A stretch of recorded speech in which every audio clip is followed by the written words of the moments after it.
Hello students, in this video I am going to explain about the transportation of substances in plants, how it takes place actually. See, the upward movement of water and minerals from the roots to the different plant parts is called as ascent of sap. So many factors are at play in ascent of sap, and it takes place in many steps. They are explained as follow. One is what? Root pressure. Other is what? Capillary action.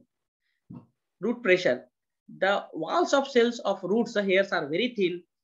Water from the soil enters the root hair because of osmosis. Osmosis, you know only what happens in osmosis. There is a movement of water molecules from the region of its higher concentration to the region of its lower concentration through semi-permeable membrane. So through osmosis, water is entering into the walls of the root hairs. Okay.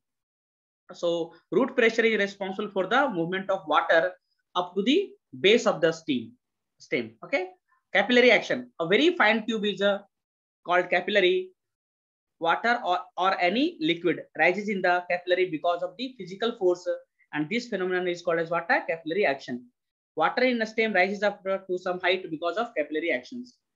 Okay, as I have told you. So wherever water is lost from the aerial parts of the plant, so what happens due to that? One pressure is developed, that is called as suction pressure, also called as ascent of sap. Okay, also called as what? Ascent of sap. Due to that, water is pulled upward against the gravity. Okay, water is pulled upward against the gravity. Okay, we can see here. Okay.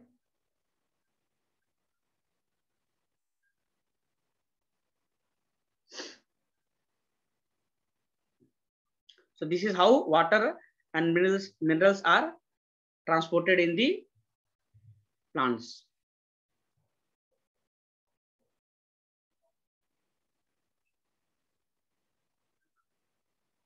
Okay.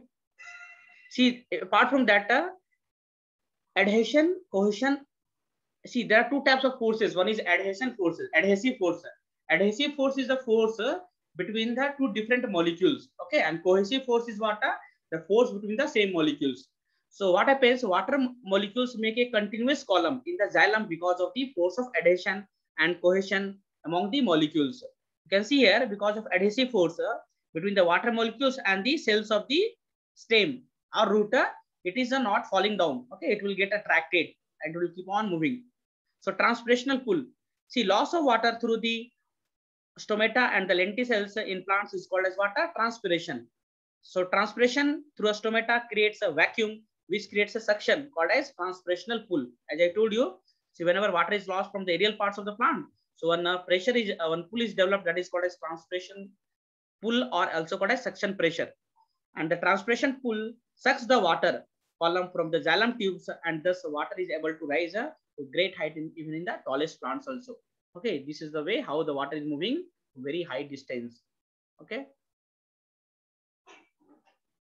What about the transportation of food? See, transport of food in the plant happens because of the utilization of energy. Thus, unlike the transport through xylem, it forms a active transport. Okay, transport of food takes place through the active transport. However, the flow of substances through the phloem takes place in the both direction. It is a two-way traffic in the phloem. Okay, so you can see here in this diagram, transportation of food from the leaves, that is also called as food factory, to the different parts of the plant is also called as translocation. Okay, this movement of food is called as what? Translocation. So food is prepared by the leaves, right? Companion cells are there, that is the source cell, leaf is there. So you can see the translocation of sucrose. Okay, is taking place. Okay, and translocation of water is happening through the xylem only.